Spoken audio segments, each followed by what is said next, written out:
লাও টেঙা বনাবলৈ মই এইখিনি লাও জাতিলাও এনেকৈ মিহিকৈ কুটি লৈছোঁ। লৈ পেলাই মই এনেকৈ খৰাহিত টুকি থৈছোঁ।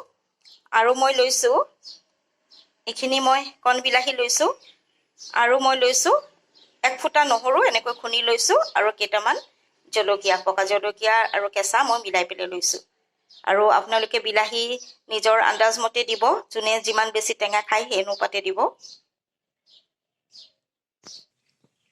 এতিয়া কেৰাহী গৰম হৈ গ'ল আৰু মই অলপমান মিঠাতেল দিছোঁ। তেল গৰম হৈ গ'ল আৰু এতিয়া মই খুন্দি লোৱা নহৰুখিনি এনেকৈ দি দিছোঁ। নহৰুখিনি ৰঙা হৈ আহিলে খুন্দি লোৱা নহৰুখিনি, আৰু এতিয়া মই ইয়াতে লাওখিনি দি দিম। এতিয়া মই নিমখ দিছোঁ। নিমখ হালধিটো আপোনালোকে নিজে আন্দাজা কৰি দিব। এতিয়া মই লাওখিনি এনেকৈ লৰাই পেলাই ঢাকোন দি গেছটো মিডিয়াম টু ল' কৰি থৈ দিম। যেতিয়া লাওখিনি সিজিব তেতিয়া মই বিলাহীখিনি দি দিম। লাওখিনি সিজি আহিলে আৰু ইয়াতে মই এতিয়া কণ বিলাহীখিনি দিম। আৰু জলকীয়া কেইটা এনেকৈ কুটি থৈছিলোঁ, জলকীয়া কেইটা দিম। আৰু অলপমান নহৰু মই খুন্দি লৈছিলোঁ, এইখিনি মই এনেকৈ বিলাহীৰ ওপৰতে দি পেলাই অলপমান লৰাই মই গেছটো কমাই পেলাই ঢাকোনখন মাৰি থওঁ।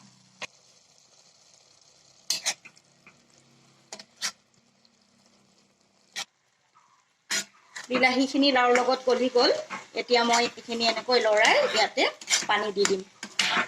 পানীখিনি আপোনালোকে যিমান জোল খায় সেই অনুপাতে দিব। এতিয়া মই যিমান পানী খাম সিমানখিনি পানী দিয়া হৈ গ'ল। আৰু এতিয়া পানীখিনি উতল আহিলে মই ঢাকোনখন লগাই নমাই থ'ম। লাও টেঙা ৰেডি হৈ গ'ল আৰু লগত আলু পিটিকা। এইখিনি সৰু আলু এনেকৈ মই বইল কৰি লৈ পিটিকা বনাম। এতিয়া পুৰি ল'লে বেছি ভাল। কাৰোবাৰ যদি সুবিধা আছে পুৰি ল'ব, জুই আছে যদি। আৰু আজি তেতিয়াহ'লে তকালি পাৰি খাম আৰু। কিন্তু আপোনালোকে মোৰ ভিডিঅ'টো চাই লাইক, কমেণ্ট, শ্বেয়াৰ কৰিবলৈ কিন্তু নাপাহৰিব।